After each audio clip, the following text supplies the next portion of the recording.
चलती हुई गुड़िया। पिछले एक दशक से वीर सिंह का परिवार अपनी पुरानी पुश्तैनी हवेली में रह रहा था।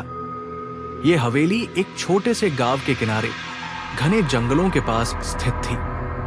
हवेली के हर कोने में पुराने जमाने की विरासत और कहानियों की झलक मिलती थी, लेकिन सबसे रहस्यमयी चीज थी एक लकड़ी की गुड़िया।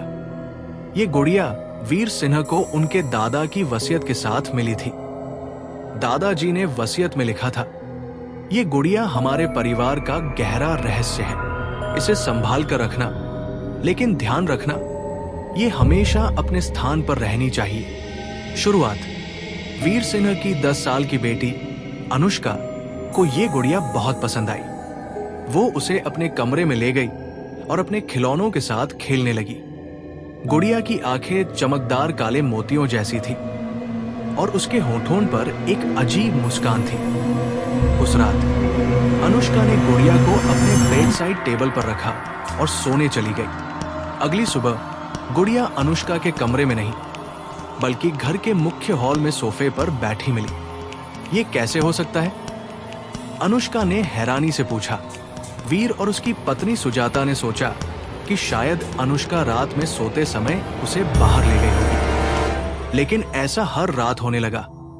गुड़िया की हरकतें। एक रात सुजाता ने गुड़िया को किचन की अलमारी में बंद कर दिया, ये देखने के लिए कि क्या होता है। अगली सुबह गुड़िया फिर से सोफे पर थी। अब ये बात वीर और सुजाता दोनों को चिंतित करने लगी। वीर ने गुड़िया को ध्यान से देखा। उसकी आंखें मानो उन्हें घूर रही थी। हमें इसे वापस इसके पुराने स्थान पर रखना चाहिए, वीर ने सुझाव दिया। लेकिन अनुष्का इसे कहीं और रखने को तैयार नहीं थी। रहस्यमयी घटनाएं।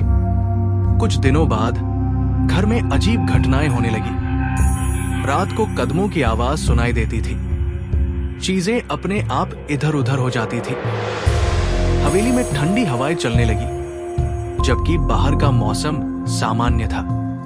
सुजाता ने एक दिन अपने बेटे आर्यन को गुड़िया की हरकतें बताते हुए डरकर कहा, ये गुड़िया कुछ ठीक नहीं है, हमें इसे फेंक देना चाहिए। लेकिन वीर ने मना कर दिया। दादाजी ने कहा था कि इसे संभाल कर रखना है, ये हमारे परिवार का हिस्सा है। डर का चरम। एक रात अनुष्का की चीख से पूरा घर गूंज उठा। सभी दौड़कर उसके कमरे में पहुंचे। अनुष्का बिस्तर के एक कोने में सहमी हुई थी। गुड़िया चल रही थी। उसने कांपते हुए कहा। गुड़िया अब बिस्तर के ठीक बीच में बैठी थी और उसकी आंखें पहले से ज्यादा डरावनी लग रही थी। वीर ने तुरंत गुड़िया को उठाया और उसे स्टोर रूम में बंद कर दिया। लेकिन अगले दिन वो गुड़िया फिर से हॉल में मिली। रहस्य का खुलासा। वीर ने स्थानीय पुजारी को बुलाने का फैसला किया।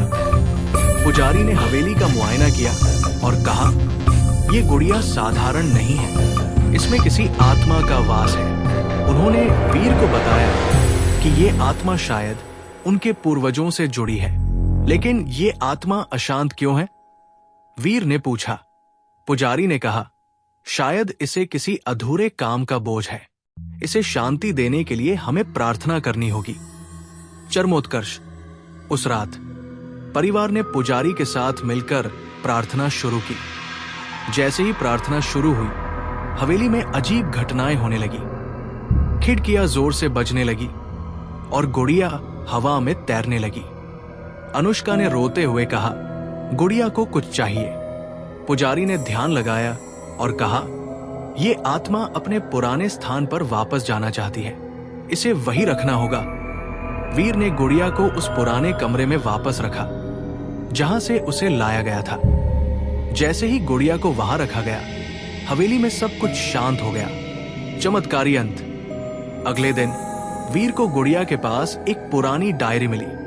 उसमें उनके दादाजी ने लिखा था कि ये गुड़िया उनके परिवार की रक्षा करती है, लेकिन अगर इसे इसकी जगह से हटाया गया तो ये अशांत हो जाती है। वीर ने डायरी को पढ़कर समझा कि ये गुड़िया उनके परिवार की समृद्धि और सुरक्षा का प्रतीक है।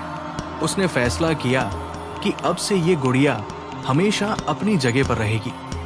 गुड़िया ने फिर कभी अपनी जगह नहीं बदली। परिवार के जीवन में शांति लौट आई। लेकिन हवेली के एक कोने में गुड़िया की आंखों की चमक आज भी किसी रहस्य को छिपाए हुए थी।